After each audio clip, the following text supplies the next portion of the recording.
좋은 아빠, 엄마 되기. 잭 푸니. 하나님이 사람을 창조하실 때 자기 형상으로 남자와 여자로 만드셨다고 했습니다. 창세기 1장 27절에 하나님이 자기 형상, 곧 하나님의 형상대로 사람을 창조하시되 남자와 여자를 창조하시고, 이것은 왜냐하면 하나님의 어떤 측면이 있는데 아버지에게서만 보여지는 측면, 또 어머니에게만 보여지는 측면이 있기 때문입니다. 그래서 비록 우리가 아버지 하나님으로 부르지만 우리는 그 구조를 기억해야 합니다.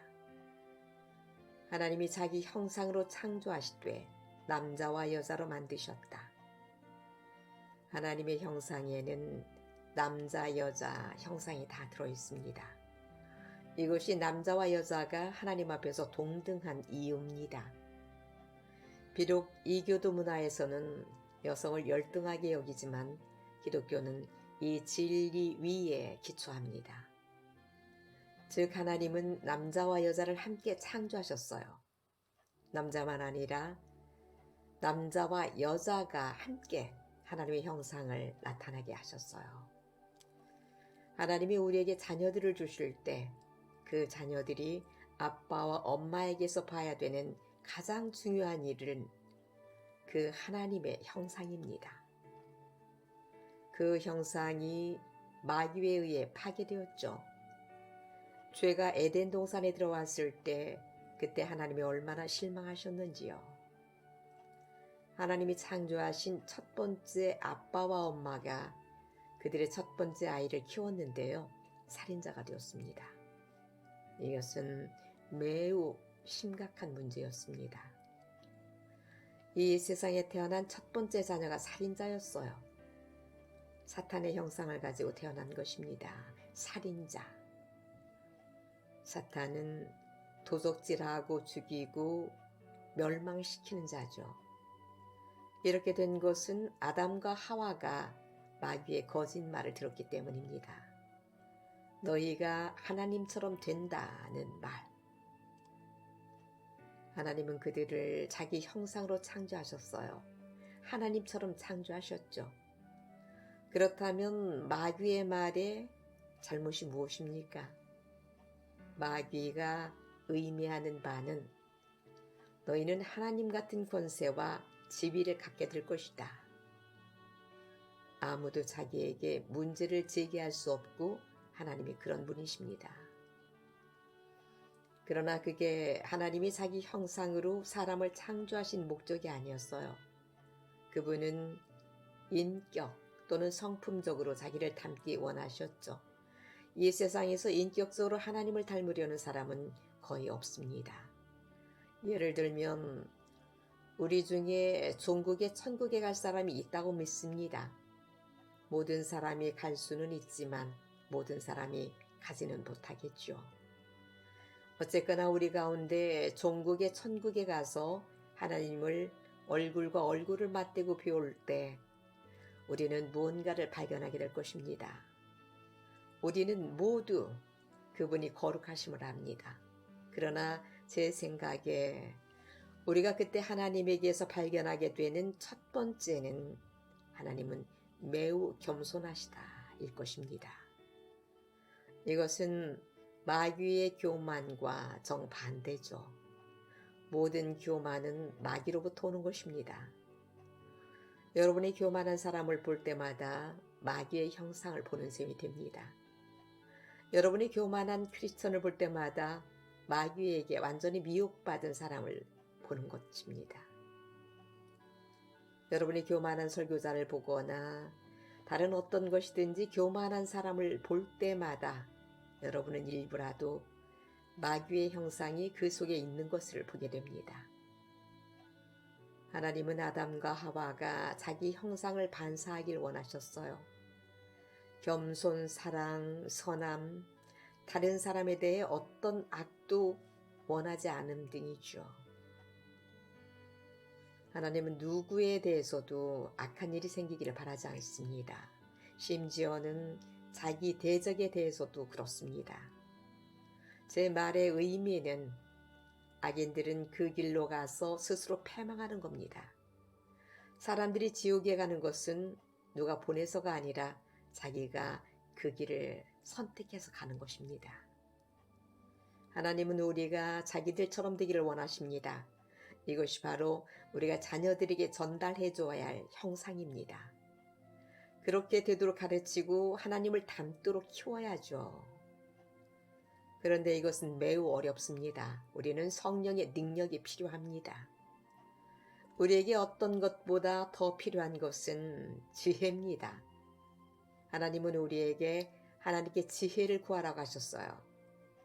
야고보서 1장 5장에 너희 중에 누구든지 지혜가 부족하거든 모든 사람에게 후히 주시고 꾸짖지 아니하시는 하나님께 구하라. 그리하면 주시리라. 누구든지 지혜가 부족한 사람은 제가 말씀드리는데 제가 부모로서 살아봐서 아는데 아내와 제가 양육에 가장 필요했던 것이 지혜였습니다. 어떤 부모라도 하나님의 지혜가 필요합니다. 우리는 그 지혜를 가지고 있지 않습니다. 우리는 태생적으로 어리석게 태어났고 우리는 어리석은 일들을 행했고 그래서 더욱 어리석어졌습니다. 우리는 하나님께 지혜를 달라고 부르짖어야 합니다. 하나님은 겸손한 자에게 그의 지혜를 주십니다. 겸손한 사람이란 자기가 지혜가 부족하다고 인정하는 사람입니다. 그래서 주님, 저는 지혜를 좋아합니다. 제게 지혜가 없습니다. 여러분 아십니까? 모든 부모들은 주의 깊게 들어주세요. 하나님은 모든 여러분의 자녀 한 사람 한 사람이 전심으로 따르는 예수 그리스도의 제자가 되기를 원하신다고 여러분 부모들은 알고 계십니까? 만약 자녀가 제자됨이 하나님의 뜻이라면 우리는 자녀가 그렇게 되기로 기도해야 됩니다. 우리는 하나님의 뜻대로 기도해야 되잖아요. 여러분 부모들 중에 얼마나 여러분의 자녀가 전심으로 따르는 예수의 제자가 되기를 원하십니까? 대신에 세상에서 무슨 성공한 사람 되기를 원하지 않으세요? 그것이 자녀에 대한 하나님의 뜻입니다. 그리고 하나님은 여러분이 그런 부모가 되길 원하시는데 자기 자녀를 진정한 예수 그리스도의 제자가 되도록 키우는 부모입니다. 자녀들이 무슨 다른 자질이나 은사를 가졌다 하더라도 우리는 그게 영원 속에서 무가치한 것임을 발견하게 될 것입니다. 만약 자녀들이 예수 그리스도의 제자가 아니라면요. 만약 자녀들이 진정한 그리스도의 제자라면 그 모든 은사와 자질들은 유용하게 쓰일 수 있습니다.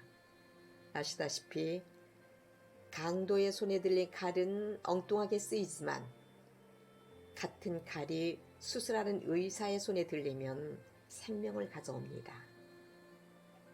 나이프가 라이프를 가져옵니다. 의사의 손에 들리면 그렇게 되죠. 암을 잘라냅니다. 같은 칼이라도 살인 강도의 손에 들리면 죽음을 가져옵니다. 우리의 은사와 자질이 칼과 같은 것입니다. 여러분은 어마어마한 은사와 자질을 갖고 있습니다. 그렇지만 여러분이 그것을 사용하는 방식에 따라 그 은사들이 사망 혹은 생명을 낳습니다. 이것은 당신이 지혜를 얻었느냐에 달려 있습니다. 만약 당신이 겸손해서 하나님께로 가서 기도하기를 주님, 저는 제가 작은 자임을 압니다. 저는 오늘 아침에 그렇게 기도했습니다. 주님, 저는 당신과 당신의 길을 아주 조금밖에 알지 못합니다. 저는 지금까지 제 인생에 받았던 것보다 더한 당신의 성령의 능력을 더욱 필요로 합니다. 제가 느끼기에 저는 아직 당신을 충분히 찾지 않고 있습니다. 우리는 지금 하나님이 우리가 되기 원하시는 모습에 아주 못 미치고 있습니다. 만약 여러분이 우리의 가난, 우리의 영적 가난을 인정하신다면 저는 제 영적인 엄청난 가난을 봅니다. 제가 하나님을 생각하면서 오늘 내가 어디쯤에 와 있는가를 볼 때 저는 아직 하나님이 제가 있기 원하는 곳보다 훨씬 못 미쳐 있습니다.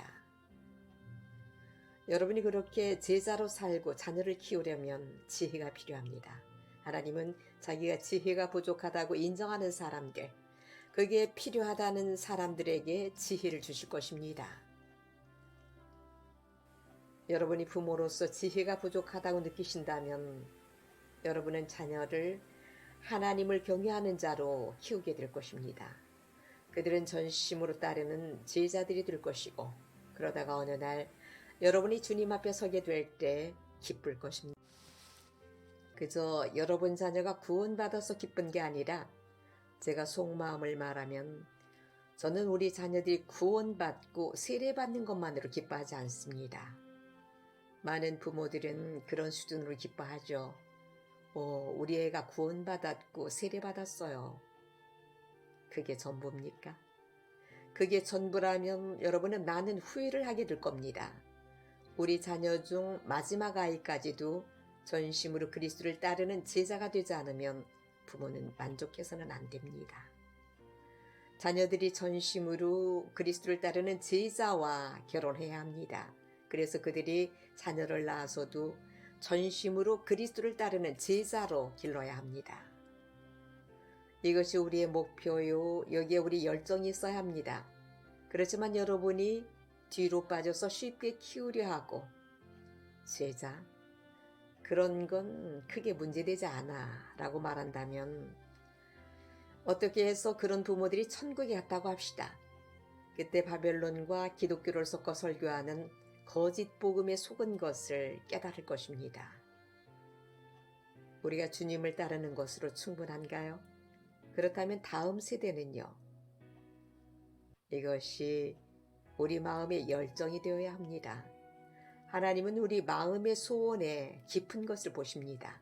그리고 그걸 허락하십니다. 요한일서 2장에 보면 요한은 신자들에게 서신을 쓰면서 신자들의 영적 생활을 세 단계로 나눴는데요. 1단계는 12절에 자녀들아, 그 다음은 아비들아, 그리고 청년들아. 두 번이나 그는 반복해서 세 단계로 나눕니다. 자녀들, 청년들, 아비들, 영적으로 아기들, 영적으로 청년들, 영적으로 아비들. 사도 요한은 영적인 아버지들에겐 가장 성숙한 것을 말했고 자녀들에게는 그래서 너희의 죄가 용서받았고 하나님이 너희 아버지인 줄 안다. 그 정도로만. 청년들에겐 너희는 하나님의 말씀이 너희 속에 있으므로 튼튼하다. 너희는 사탄을 이겼다. 너희 죄가 용서받았고 너희가 사탄을 이겼다. 그럼 무엇이 가장 높은 영적인 단계입니까? 영적인 삶의 가장 높은 레벨이 무엇입니까? 13절에 너희가 아버지로서 태초부터 계신 이를 알았다 입니다. 14절에도 또 나오죠. 너희가 태초부터 계신 이를 알았으며. 여러분은 가장 높은 레벨의 기독교인의 삶을 아십니까? 그것은 태초부터 계신 이를 아는 것입니다. 즉 영원하신 하나님을 절실히 아는 것이고 하나님의 성품이 어떠하신지를 절실히 아는 것입니다. 그리고 절실히 그분처럼 되는 것입니다. 이것이 모든 아버지, 어머니의 목표가 되어야 합니다. 이렇게 기도하세요. 아버지, 당신이 아담과 하와를 창조하실 때 그들을 향해서 당신은 어떤 목표를 가지셨나요? 그건 가정에서 남자 여자가 함께 개인이 아니라 생명의 은혜의 공동 상속자로서 가정에서 하나님이 어떤 분이신지를 보여주는 것입니다. 그래서 자녀들이 가정에서 자라면서 어릴 적부터 보는 겁니다. 이 세상의 창조주가 어떤 분이신지. 그들이 자기 아빠와 엄마를 볼 때 그 거룩함, 그 엄중하심, 그 긍휼하심, 그 사랑하심, 그 희생, 하나님이 우리에게 베푸신 그 즐거운 희생, 이런 것들이 부모들 삶에서 반사되어야 하는 것입니다. 그래서 우리 부모들은 은밀히 하나님을 찾는데 몸부림쳐야 합니다. 그리고 우리의 양육 실패를 회개해야 합니다. 우리는 자녀들을 제자를 키우는 목적으로 징계할 필요가 있어요. 왜냐하면 하나님이 자기 자녀를 징계하시니까요. 하나님은 그럴 때 우리를 도우십니다. 우리는 약하지만 그래도 우리는 주님의 격려를 받습니다. 제가 여러분 부모님들께 말씀드립니다. 과거에 아마도 자녀 교육에 실패했다고 느끼더라도 과거는 잊어버리고 주님께 기도하세요. 주님, 오늘까지 아마도 저는 많은 것들에 옳지 못하게 행했습니다. 그렇지만 오늘부터 새로 시작하겠습니다. 여러분 젊은 부모들이요. 여러분은 지금 이 설교를 들어서 매우 행운아들입니다. 제가 여러분 때는 그런 것을 들어보지 못했습니다. 저는 그때 누가 이런 것을 제게 말해주고 가르쳐주기를 소원했어요. 여러분은 그런 특권을 가졌습니다. 여러분은 자녀를 하나님이 키우기 원하시는 방식으로 오늘부터 시작해서 키울 수 있어요. 주님을 찬양합니다. 우리 교회에서도 그런 양육을 받는 특권을 여러분이 받았습니다. 여러분의 가정에서뿐만 아니라 교회에서도 그렇게 자녀들을 양육해야 합니다.